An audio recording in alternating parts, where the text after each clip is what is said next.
We are so honored to be here tonight to celebrate our Czechs Memorial Torah. But we had a wonderful committee, and I want to thank the committee. For those of you who picked up a program, I won't go through all the names, but all their names are listed on the program. But they've done an incredible job, and I want to thank them very much. Unfortunately, Rabbi Al Lewis, who was supposed to be here tonight, could not come. His wife is ill, and so he had to say he was sorry and hopes that he will be up to do something with us in the future. I want to thank Alexander Pluta, where are you? Someplace. Back there. For the wonderful artwork he did for our invitation, and the original is sitting out there on the table, so take a look at it. We're lucky to have such a gifted artist. I want to thank Jim Horn, right there, for doing our video and some photos. And we have someone here from the Record Eagle doing that also, so thank you very much. It's real important to have a record of what we're doing tonight. Special thank you to Jim and Chris Walter from the UU. Rick is back there, gonna run all our tech stuff tonight. They have been so helpful to us. And we consider the UU our second home. It's our home away from home. Since the synagogue only holds about 60 people, we obviously couldn't have been there tonight. So it's really wonderful that we have this place to come to. We have a silent auction, which I'm sure you've seen the pieces out there, and we will continue the silent auction for about 10 minutes after the service. So run out there and try to put your name on the form. We will then highlight your name, and that means that you get to come pay us for whatever you've picked out. So we will then be doing checkout up at the front desk, and where you can pay for your items, and we'll package them up. We have also some sign-up sheets out there. We have a great need for volunteers. And so there is a general sign-up sheet for all of our activities throughout the year. So if you want to help with high holidays or Sukkot or Hanukkah, put your name down on there. You can put it multiple times, or and just after your name, write down which holiday and make sure you give us your phone number or email so we don't forget to contact you. Also, we have a sign-up sheet for Safe Harbor. We're doing Safe Harbor on I'm sorry, what? 15th. December. October 15th. October 15th, thank you. So if any of you want to help us with Safe Harbor, preparing the meal, please sign up. Emmy Lou back there is in charge, and she can give you more information if you need it. Afterwards, we have a reception down there, wonderful food provided by our members, so please join us after you've signed up for the silent auction. And with that, I would like to introduce my dear friend, Jeff Haas. Although Jeff and I only grew up a few miles away from each other, we didn't know each other till we moved up here. And we are so wonderful to have him with us tonight and be able to listen to his beautiful music inspired by his Jewish heritage. So Jeff. There you are.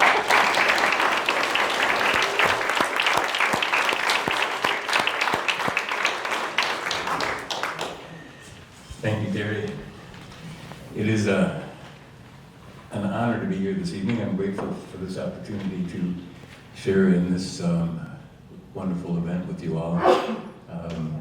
I'd like to share some music to begin with that is the music accompaniment to the 19th Psalm. May the words of my heart and the meditation, the words of my mouth and the meditation of my heart. I'm looking at the rabbi, so I better say the right words. Even though I know he's a forgiving rabbi. May the words, the music for Me the Words actually has some northern Michigan roots. I'm guessing, like many of you, I am a transplant. Although I've lived in Traverse City for 50 plus years, I'm still not a native. I moved from Detroit. I was born and raised in Detroit. My parents were German Jewish immigrants, survivors of the Holocaust, and it was important to them because they grew up in southern Germany, in actually a little village that had a deep Jewish heritage, Speyer on the Rhine, often referred to as the cradle of Ashkenazic studies in the medieval ages and once again in the 19th and early 20th century. And so it was this beautiful countryside, the Black Forest, right? So my parents wanted to make sure that we had an opportunity and developed an appreciation for country living.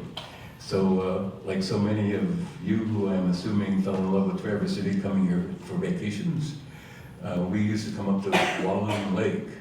My earliest memories of Walloon Lake as a child are just so many fond memories. I learned how to milk a cow. It was we stayed on a working farm. I collected my first bunch of eggs fresh from the chicken coop.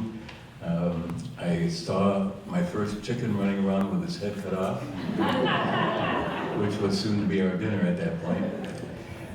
But before all of that, my earliest recollections are crawling around the organ loft at Temple Israel on Manderson Road in Detroit.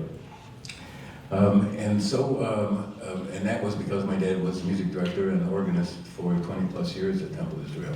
So we used to come up to Walloon Lake in summer. We stayed at the Scornias farm, which was right next door to Michigania, Camp Michigania, for those of you who are U of M alums. Like I said, it was a working farm. In addition to all of the livestock, there was a piano in the barn, in the hayloft to be exact. And my father, being the serious student of the music that he was, had a schedule for us to practice every day. And one day while he was practicing, my mom took my sister and my brother and I down to the shores of Walloon Lake, and we went for a swim. And about halfway through our swim, we saw my dad skipping down the two-track. And for those of you who are familiar with my dad's work, he wasn't a skipping kind of guy. He was excited because he had just written the music for Made the Words. It was mid-50s, and that melody quickly spread across the country to Reform Judaism temples throughout the country and became a mainstay of the service. So fast forward to 1991, I was working on a project that was based on traditional Hebrew melodies in improvisational context because, to make a long story short, I went rogue when I was young and moved from classical music to jazz. And so I developed a bridge for May the Words, and then recorded it, lo and behold, with Terry Tarnow's father, Marvin Kahn, on an album called L'Adore of Adore, Generation to Generation. So I'd like to share that piece with you, including the bridge, and just give you a little morsel of compositional background. And that is that, I guess it's true of all art, there needs to be tension and release in order for us to appreciate both, right? So my dad's melody, for me the words, is very full of release, and so I felt like the music needed a little tension, so I created this bridge, and I'd like to share it with you now.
Good evening, everyone. Such an honor to have guests from around Traverse City, part of our gathering this evening. This is a really emotional night for our community. We'll be talking a fair bit about the extraordinary nature of what has happened and what is happening, and to be able to share it with members of the community, other clergy in town is really an honor. So if you're a guest, thank you so much for gracing us with your presence tonight. What we're going to be sharing tonight is a love story. When a Torah comes into the midst of a congregation, we literally perform a wedding ceremony. The Torah is brought in under a chuppah, a wedding canopy, and it's truly the marriage of this eternal document with a community that pledges to cherish it and love it and care for it, provide a home, take it out and read it, learn its teachings, allow it to speak to us, and kiss it and touch it and hold it and dance with it. It truly is our founding document. And I know in America we have the Constitution, which is incredibly dear and brilliant and important, and we cherish it. It has the original copy has a cherished place in the National Archives. We have many copies of it. Many of us have a copy of the Constitution. It's the basis of our lives here in America. It's how we relate to one another individually and as a society. But we don't necessarily kiss it or dance with it. For us, our founding document was given to us according to our tradition, by God with love, with care and affection for us, and allows us to see it as the most incredible of gifts, so that we know how to make the most out of our lives. You know, to the best of our knowledge, we only get one crack at it, and it's filled with lots of mistakes. And the Torah is filled with the documentation of the mistakes of our ancestors. And I'm fond of saying to our bar and bat mitzvah kids that while it's very important to learn from our mistakes, it's even better to learn from other people's mistakes. And that's to some degree where Torah comes in.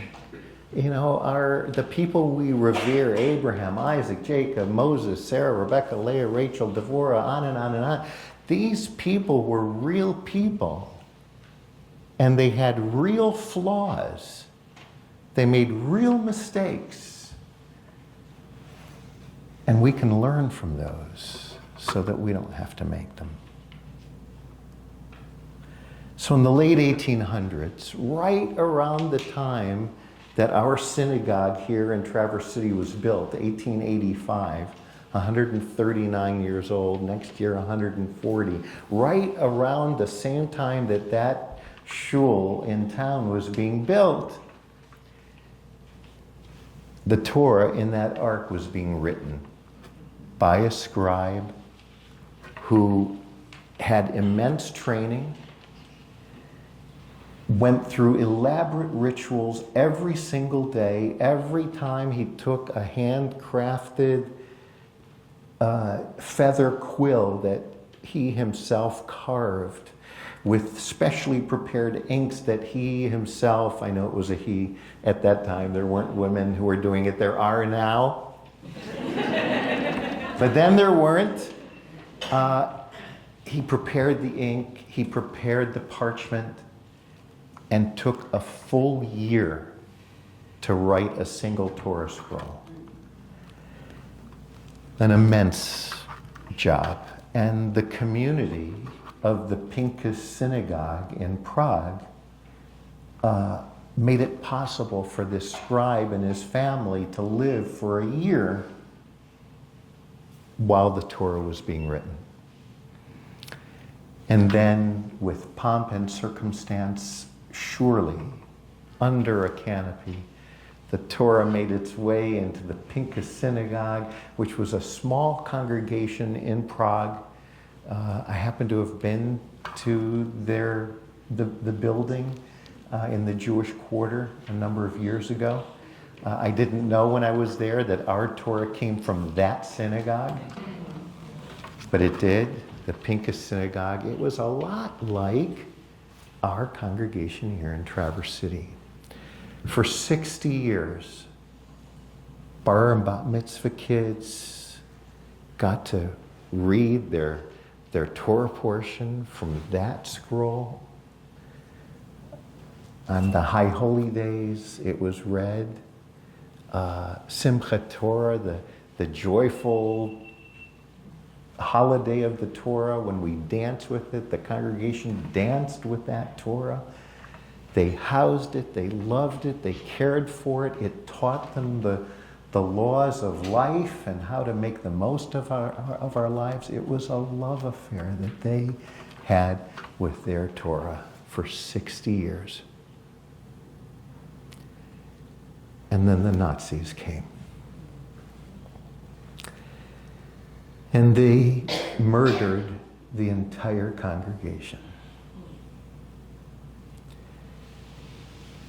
Thankfully, the Torah was not destroyed, but clearly it was bereft. It lost its marriage partner. And the Nazis did all kinds of despicable things. But one of the things that they did was they gathered Torah scrolls from far and wide and brought them to Prague. After they destroyed the communities, one after another by the thousands, they took these Torah scrolls and brought them to Prague and stuck them in what we believe to be a synagogue turned into a warehouse, where the coats were stripped just like the people were stripped, and then they were shoved onto shelves, stacked one on top of the other, and there they sat for 20 years. No one to dance with, no one to read from the scroll, no B'nai Mitzvah kids getting to read from it. 1,564 scrolls from destroyed communities. Then, let me take a slight tangent. We really don't know why the Nazis gathered these scrolls. We know why they would have wanted silver Kiddush cups and silver yads and candlesticks and anything made from precious metals. That is clear why they would have wanted those things. But a Torah doesn't have any monetary value in that way, especially with no Jews. So why did they do it? The conjecture is, and there's no evidence of this, but it makes sense at least to me. Hitler was very proud of what he was doing. He thought he was giving a huge gift to the world by getting rid of every last Jew. And to show his pride in what he had accomplished, according to many, he was planning to create a museum of the extinct race. And that museum was to be in Berlin, and people from around the world, had he succeeded, would come to see 1,564 Torah scrolls to represent the destroyed race that he was able to make happen. So 20 years later, the Jewish community, of course, became aware of these scrolls and asked the Czech government for them, and they refused. Over the course of many years, they stayed in that warehouse. And then the Czech government fell on hard times and needed money, and the Jewish community raised the funds and paid the Czech government for our own Torahs. They were brought to Westminster Synagogue in London, where they were refurbished to the extent possible.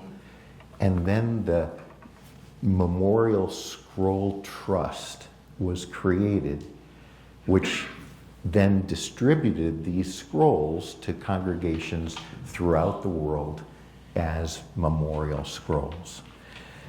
That started in 1964, and that's why we're observing the 60th anniversary tonight.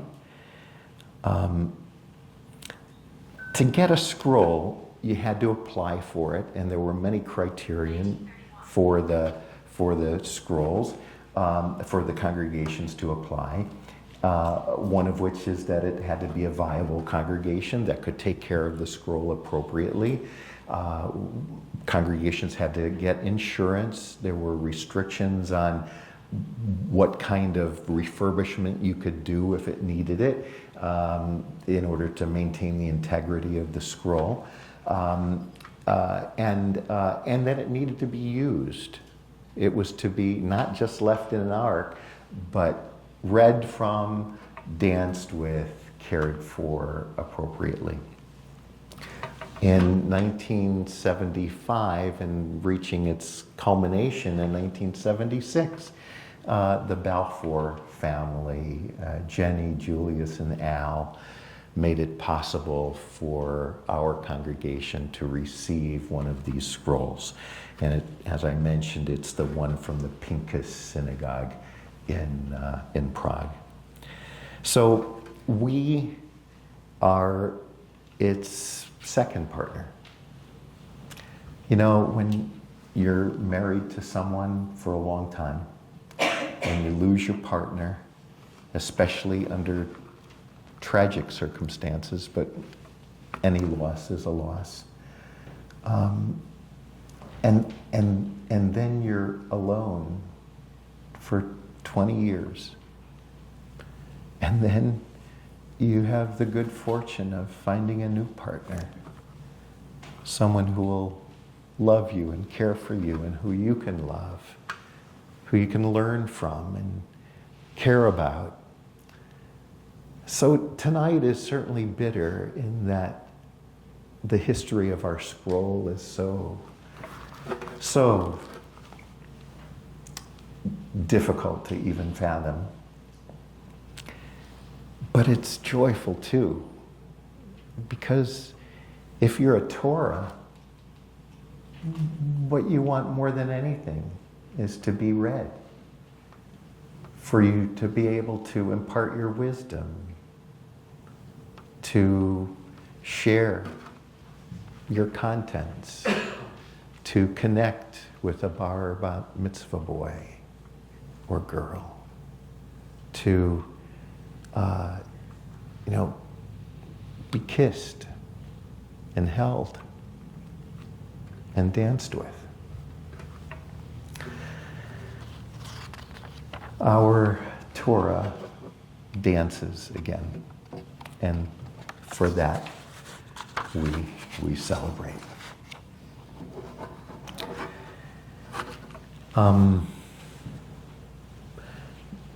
What I would love to do tonight with all of you is bring the Torah out.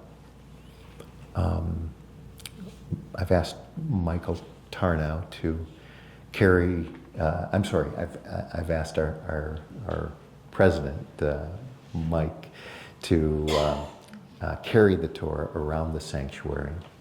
One of the traditions is that we, what people usually refer to as kiss the Torah. But the truth is that's not exactly what we do. We touch the Torah with our hand and then bring it to our lips. The directionality of that is that the Torah is kissing us. I invite you as the Torah comes by to reach out and touch it, bring your hand to your lips, and feel the power of this amazing scroll being with us in our midst. Once we've done that, we'll open it up here on the table for any of you who wish to come close, to gather around and back, all the way around, and to watch as we share the priestly blessing, which is found in the Torah in the book of Numbers, chapter 6. That is when God shares how Moses is to bless the people. And so we will allow the Torah to share that blessing with each of us. Then Michael Tarnow will lift the Torah high so that we can all see what it looks like on the inside. And then we'll start up some music and do a bit of dancing. And any of you who wish to hold the Torah, to dance for a couple of seconds with the Torah and then pass it on to someone else to do likewise. Don't be shy if you'd like to dance. Come up and try to be one of the people who have a chance to do it. Don't hold it too long, so many of us have a chance to do it. But enjoy those few seconds of holding the Torah close and dancing with the Torah. And then we'll put the Torah away. We'll hear a bit more about the Torah coming into Traverse City in a bit more detail and hear from descendants of the Balfour family. And then we'll close the evening. We'll hear from our president, and then we'll close the evening with a Havdalah, a ceremony of separation of Shabbat from the rest of the week. We good? Okay. If you're able, please rise. Michael?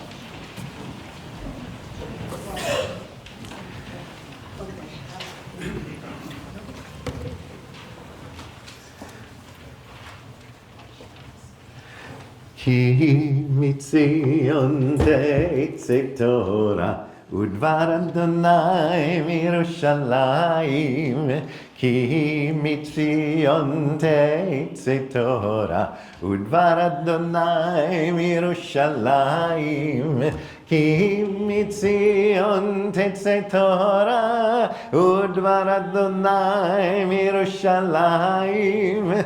Ki mitzion tetzei Torah udvar Adonai mirushalayim. Ki mitzion tetzei Torah udvar Adonai mirushalayim. Ki mitzion tetzei Torah udvar Adonai mirushalayim. Ki mitzion tetzei Torah udvar Adonai mirushalayim.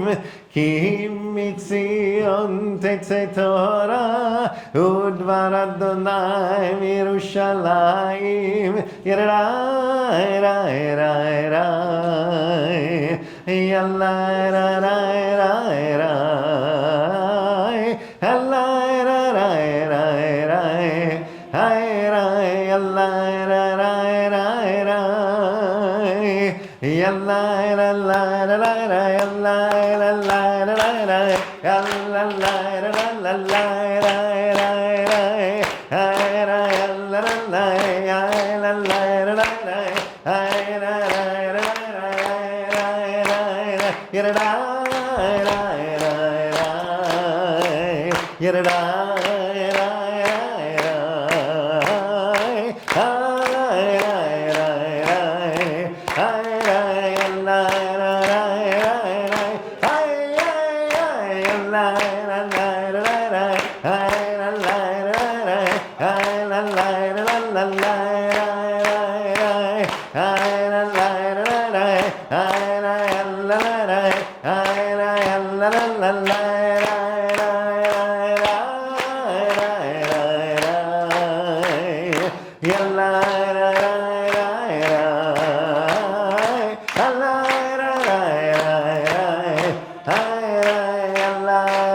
If you're able and desirous, please come forward and be close to the Torah, and you're welcome up onto the raised area as well, all around. Come as close as you can.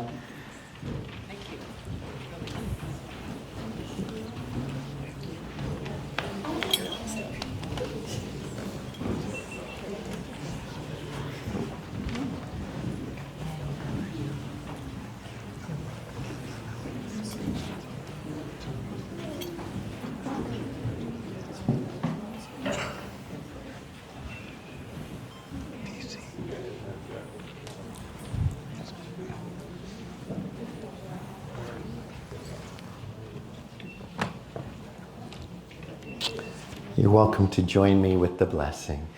Baruch hu et Adonai Amvorach, Baruch Adonai Amvorach le'olam va'ed, Baruch ata Adonai Eloheinu melech haolam, Asher bachar banu mikol ha'amim, v'natan lanu et Torato, Baruch ata Adonai noten ha'Torah.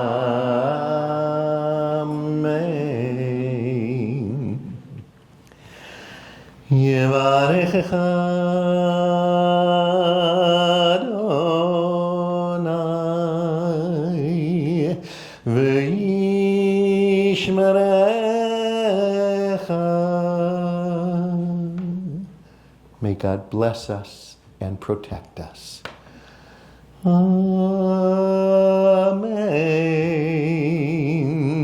Ya'er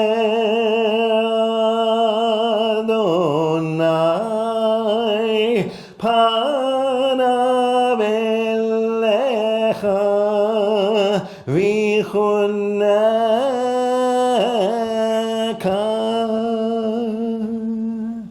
May God's countenance shine upon us and ever be gracious to us. Amen.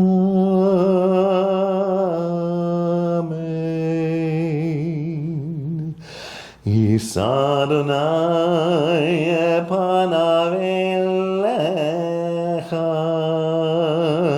v'yasem lecha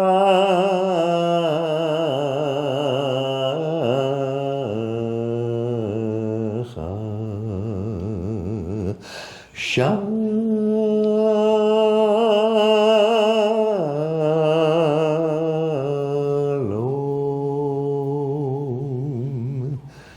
May God be with us always and grant us peace.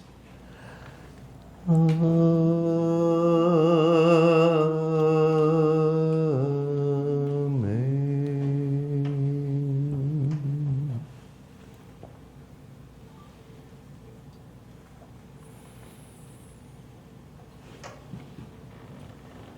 Mishaberach Avotenu, Makor HaBracha Imotenu. O God, full of compassion, we thank you for opening our hearts, for opening our souls, and for opening our arms to embrace this Torah scroll,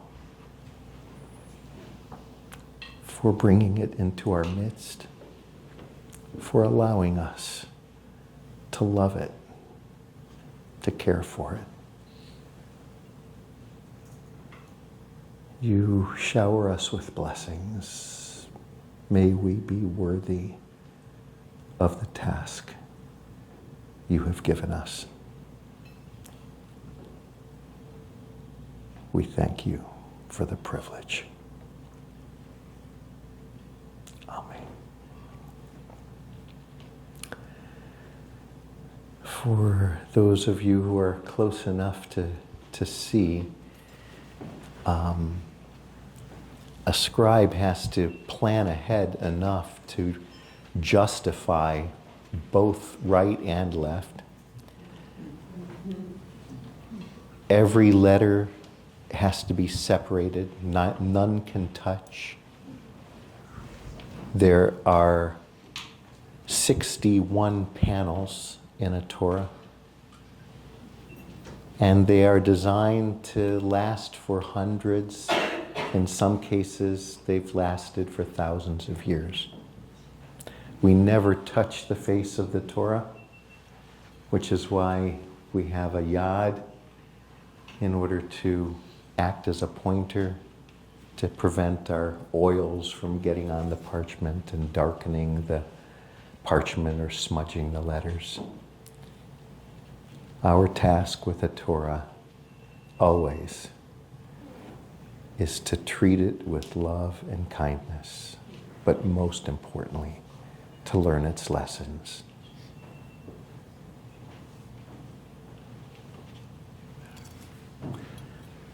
Michael Tarnow, would you do us the kindness of lifting the Torah?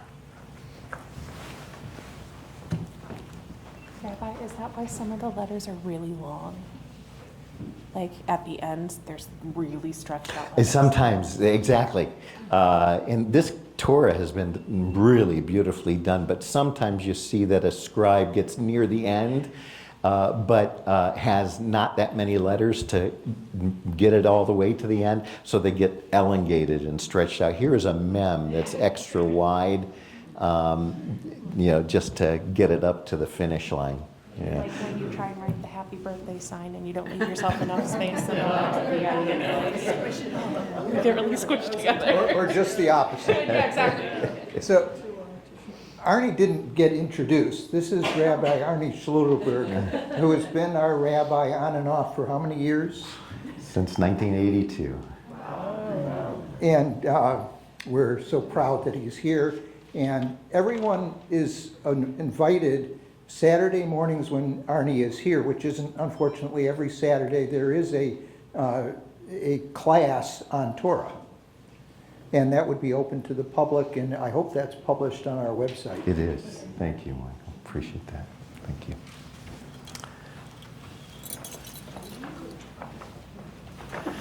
וזאת התורה אשר שם משה לפני בני ישראל על פי אדוני ביד משה.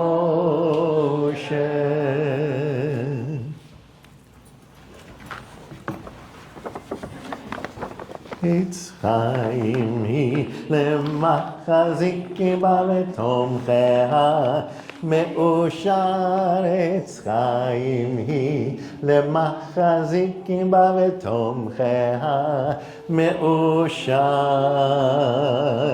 שלום, שלום, שלום, שלום, שלום, שלום. Shalom, shalom. It is a tree of life to them that hold fast to it, and all its supporters are happy. It is a tree of life to them that hold fast to it, and all its supporters are happy. Shalom, shalom. Shalom, shalom, shalom, shalom, shalom, shalom, shalom. Some music, please.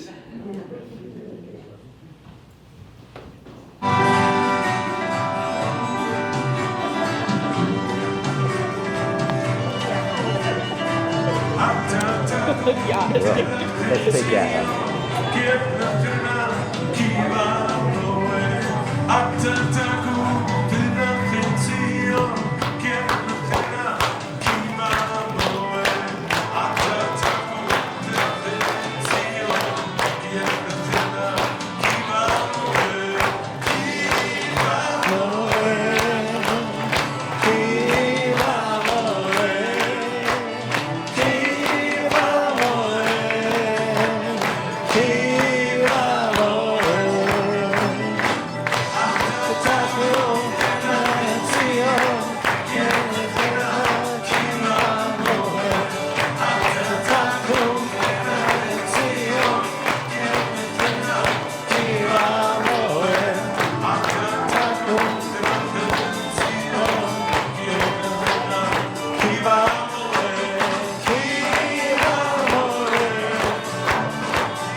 Didn't get introduced, and I didn't get in trouble. I usually get in trouble.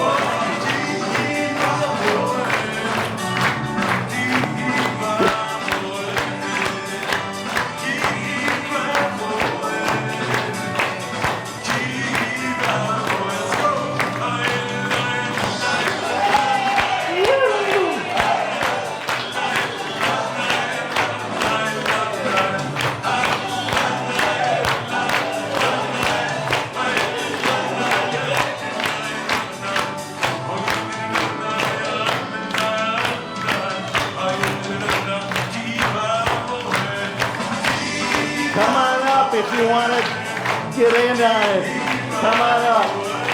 Are you going to introduce Diane? Would you? Well, you're already up there. If you want me to come back and do it, okay, and then we have to reintroduce, yes. Yeah, if you wouldn't mind handling it, that would be good.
Wonderful. I'm happy to be here.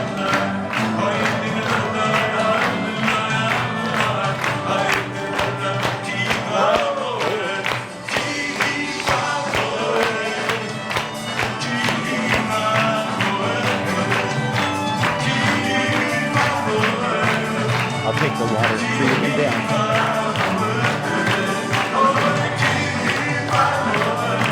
Get in there, Eric. Very nice.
This on when I come to you.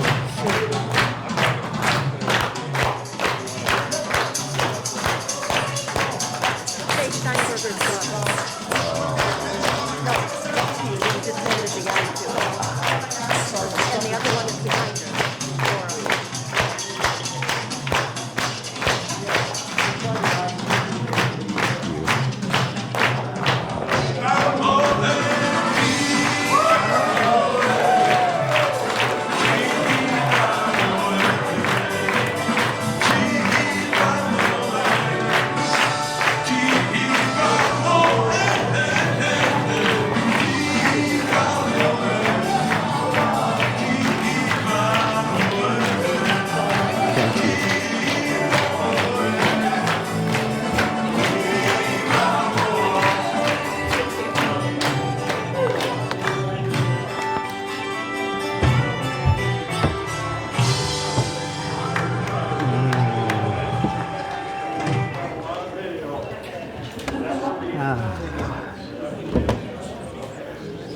Beautifully done, everybody. We're going to do a blessing for after the reading of the Torah? Or did we forget that? Okay, after the reading of the blessing? It doesn't matter. Nobody knows.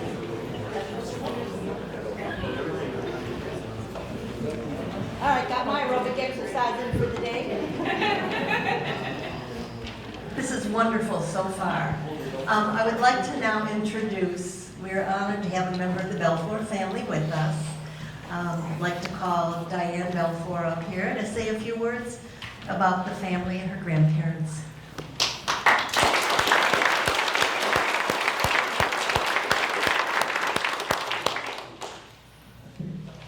I have a very quiet voice. I don't know if I'm gonna, okay.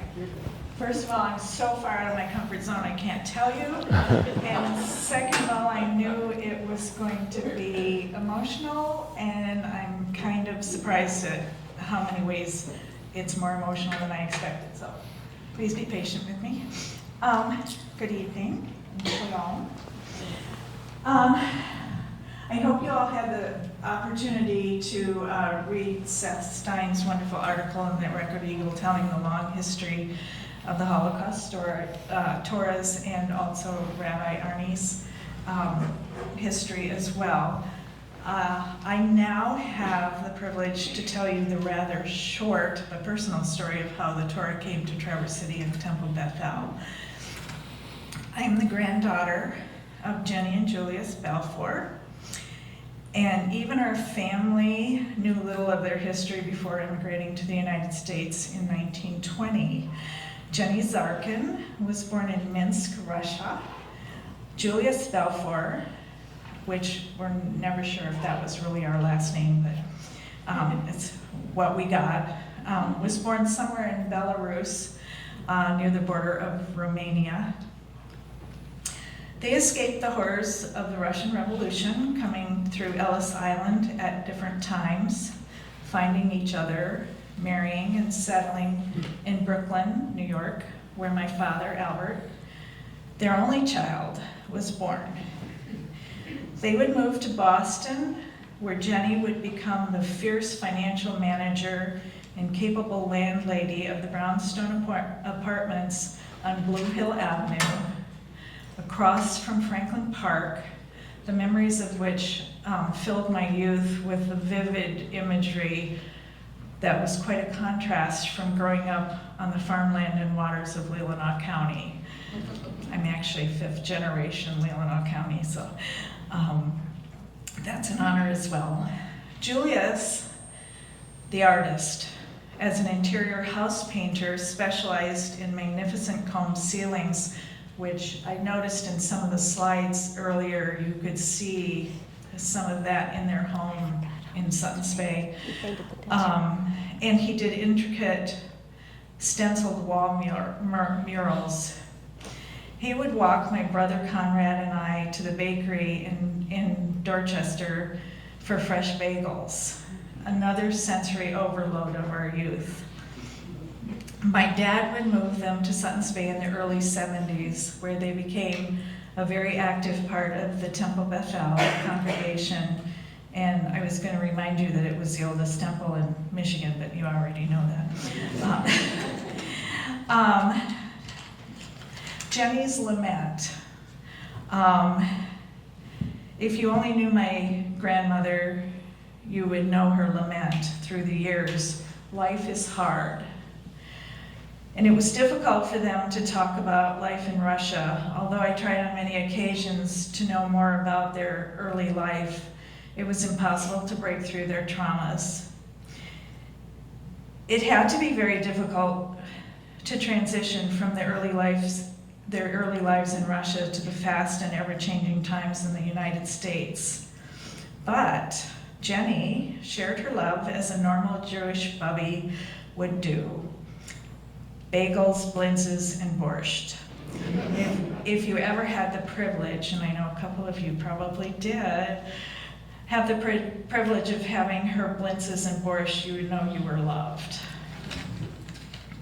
Julius showed his love through his diligent study of his faith, and many times in lieu of a rabbi's availability could offer his own worthy service, which many of you may know includes the service for the Jewish sailor who lost his life in the sinking of the Edmund Fitzgerald. I think they would be very proud that their great-grandson, my son Adam, was finally able to have his bar mitzvah at Masada in Israel just a year ago. And he really wanted to be here to be a part of this, but had other engagements. So he sends his regards. But it was my brother's bar mitzvah studies where I was allowed to join him in the study of Hebrew, which would lead to my passion for languages and my subsequent degree in interpreting. So that was a special thing for me. My brother Conrad could not be here today. He, having just lost both his wife and his only child to cancer recently, was not up for crowds. He just is not there yet. My dad, I would say, worked his tuchus off to get this Torah to in honor of his parents, as he knew how devoted they were to the temple and that they wanted to bestow this great gift to the congregation. And I know my grandparents would be so, so grateful and honored by this celebration today.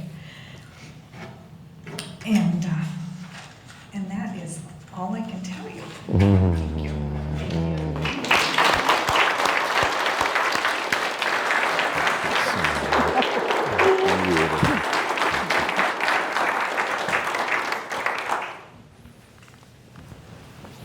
Diane's words reminded me that Jenny was our treasurer for about 20 years. And if you handed in a bill, she's like, "Oh, darling, can't you pay it yourself? You don't want to take the money from the temple." And then I forgot about Julius being a painter, because I know he painted the inside of the temple at least once, if not more. So, and if you when you go out for the reception, I did write the story up, but Jenny used to make these little cookies, and Diane says she doesn't remember them, but she would make these little cookies, and they'd be in a tin, and every time the kids would come to their house, they were always looking for the cookies. I have the recipe, and I made them, and they're not quite as good as I remember, so maybe it's because I'm not Jenny, but I got a recipe for a chocolate sauce, and I put that in front, so after you taste it, you might then want to try another one by dipping it in chocolate. Who knows? And Jenny, forgive me if in any event, this has been so wonderful so far, and I'd like to invite my friend Jeff Haas up again to play another piece for us.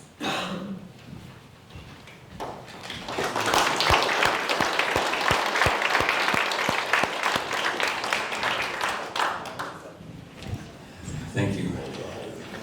I am truly humbled to be here with you all and celebrate this beautiful, beautiful Torah and share the love that is so prevalent in this room tonight. Thank you.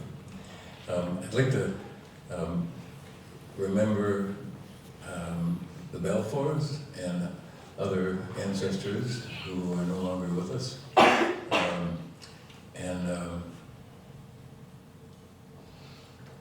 I'm not certain that it's necessarily appropriate to go into any great length about the background on this next piece, but it is based in a very simple, beautiful, haunting Ashkenazic melody from the 15th century. And it's combined with a piece John Coltrane's called Lonnie's Lament. One of the things that I've learned from my Jewish studies, from my international studies, is that so many groups that have been oppressed and persecuted over the years, over the centuries, share musical common ground. Whether it's music of Judaica, African American music, music of our brothers and sisters in the Middle East, Native American music. The essence of all of those musical heritages is, the commonality, I should say, is the prevalence of hope and despair. All in the music, all in our history. And so I feel like it's what potentially brings us all together. So I'd like to share a piece with you. This is about a third of the piece because Terry told me I needed to keep it shorter. Thank you for sharing this beautiful, beautiful love with all of us.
Good evening. My name is Michael London. I'm the current president of Congregation Beth Shalom. And I'd like to thank everyone for joining us for this very special evening. Great thanks to Rabbi Arnie for creating such a meaningful service. Special thanks to Jeff Haas for the beautiful music which further enhanced the spirituality of tonight's service. Finally, a great shout out to Terry Tarnow and the entire committee which worked several months organizing and creating tonight's celebration. And at this point, I'd like to ask the entire committee that are present to stand up so that they can be acknowledged.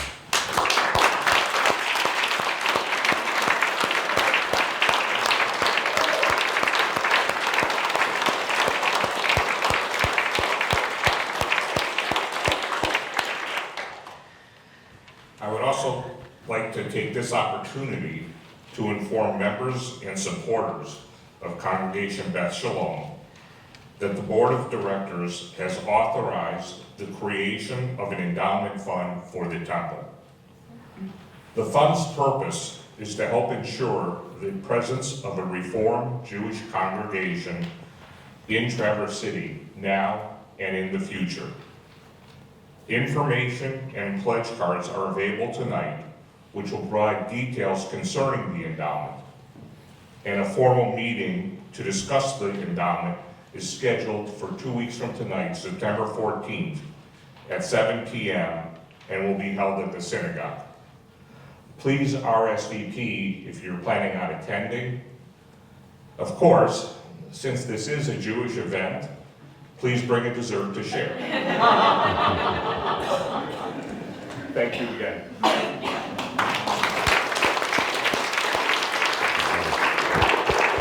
Beautiful service, beautiful.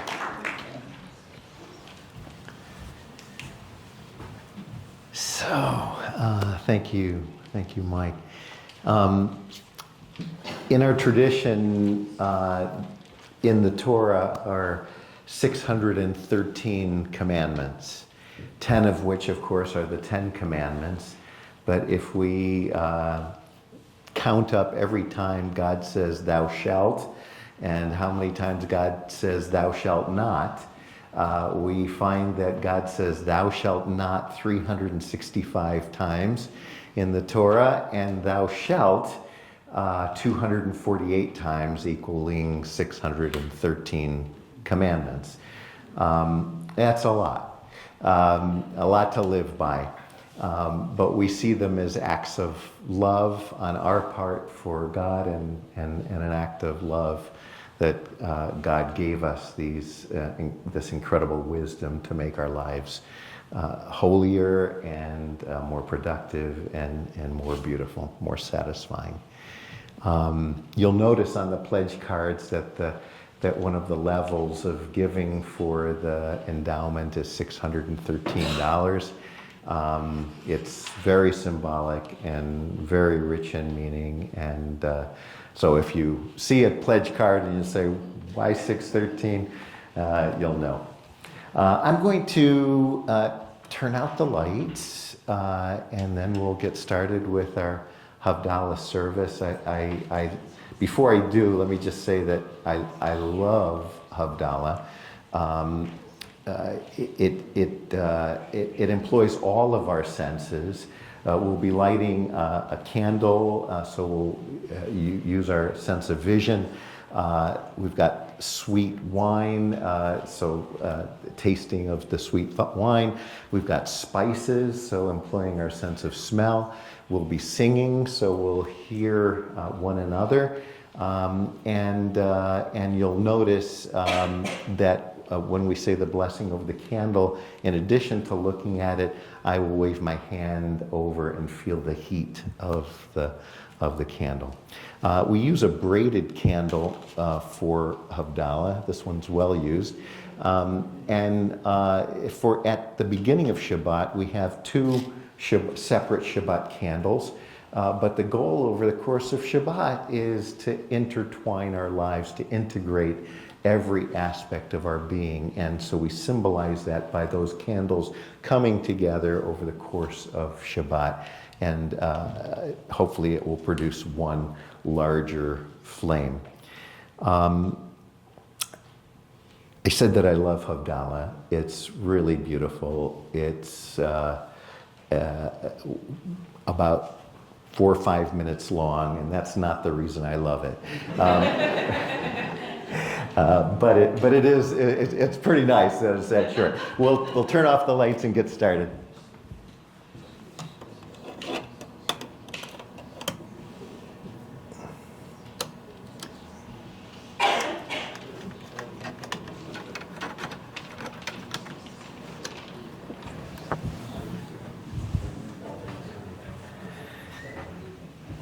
So as we know, we observe Shabbat because God, according to the Torah, created the world in 6 days and then rested on the 7th day.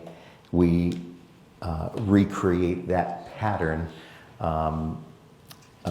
every week. Furthermore, we know from the Torah that the very first thing that God created on the very first day was light.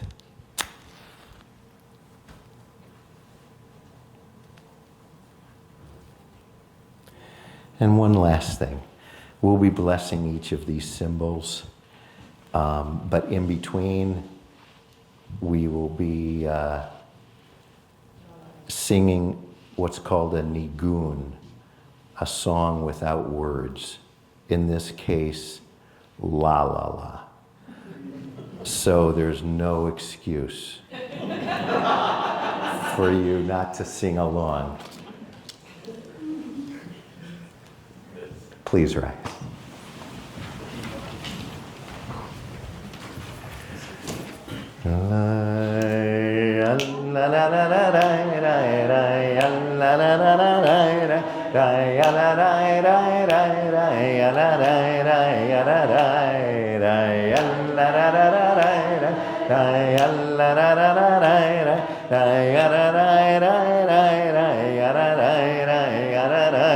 Baruch atah Adonai Eloheinu melech haolam borei peri hagafen borei peri hagafen amen la la la la la la la la ya la la la la la la ya la la la la la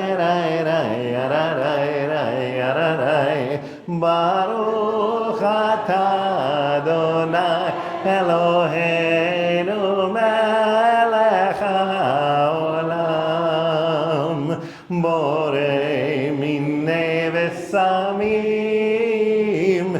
borei minei v'samim amen la la la la la la la la ya la la la la la la ya la la la la